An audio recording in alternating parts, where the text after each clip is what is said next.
નમસ્કાર, હું રાજ. આપ જોઈ રહ્યા છો સ્પાર્ક ટુડે ન્યૂઝ. વડોદરા જિલ્લાના ડેસર તાલુકાની વાંકાનેડા ગ્રામ પંચાયતના વહીવટી અને વિકાસ કામોમાં કથિત ગેરરીતિઓના મામલે આરટીઆઈની લડત હવે નિર્ણાયક તબક્કે પહોંચી છે. એક જાગૃત નાગરિક દ્વારા છેલ્લા 1 વર્ષથી કરવામાં આવેલી સતત આરટીઆઈ અરજીઓ, આવેદનપત્રો અને અપીલો બાદ જિલ્લા વિકાસ અધિકારી દ્વારા સરપંચને ગુજરાત પંચાયત અધિનિયમ 1993ની કલમ 57(1) હેઠળ નોટિસ પાઠવવામાં આવી છે. માહિતી મુજબ 15 જુલાઈ 2025થી ગ્રામ પંચાયતના વિકાસ કામો અને વહીવટી કામગીરી અંગે માહિતી મેળવવા માટે 30થી વધુ આરટીઆઈ અરજીઓ, જિલ્લા વિકાસ અધિકારી સમક્ષ 2 આવેદનપત્રો, તાલુકા વિકાસ અધિકારી સમક્ષ 1 રજૂઆત તેમજ 3 પ્રથમ અપીલો કરવામાં આવી હતી. આ રજૂઆતોના આધારે હાથ ધરાયેલી તપાસમાં તૈયાર થયેલા અહેવાલમાં સરપંચની પ્રથમ દર્શનીય જવાબદારી સામે આવી હોવાનું જાણવા મળ્યું છે, જેના આધારે જિલ્લા વિકાસ અધિકારીએ નોટિસ પાઠવી ખુલાસો માંગ્યો છે.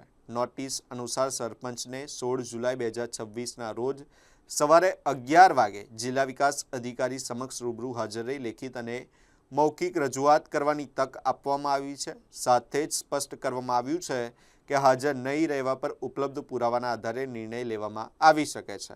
આ સમગ્ર ઘટનાક્રમ સ્થાનિક સ્તરે ભારે ચર્ચાનો વિષય બન્યો છે. હવે 16 જુલાઈની સુનાવણી અને ત્યારબાદ જિલ્લા વિકાસ અધિકારી દ્વારા લેવાતા નિર્ણય પર સૌની નજર મંડાયેલી છે. વાંકાનેડા તાલુકો ડેસર, જિલ્લો વડોદરા.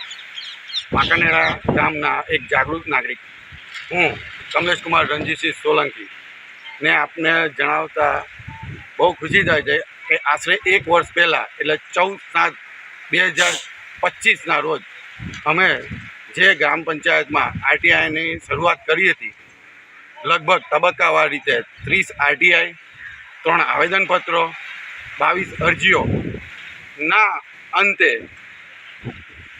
તાલુકામાંથી અને જિલ્લામાંથી તબક્કાવાર અલગ અલગ ટીમો આવેલી અને પુરાવા અને રેકોર્ડો જપ્ત કરેલા.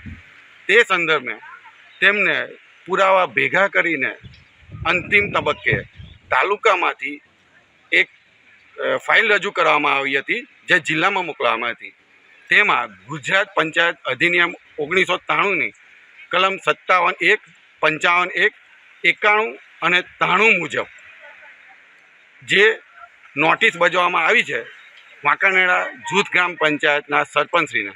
તે સંદર્ભે ડીડીઓએ તેમને રૂબરૂ 16/7/2026ના રોજ જિલ્લામાં હાજર રહેવામાં નોટિસ બજાવવામાં આવી છે. હવે જોવામાં એ છે કે 1 વર્ષના અંતે, 1 વર્ષની લડાઈના અંતે અમને ગામના, વાંકાનેડા ગામના ગ્રામવાસીઓને ન્યાય મળે છે કે નથી મળતો એ જોવાનું રહ્યું.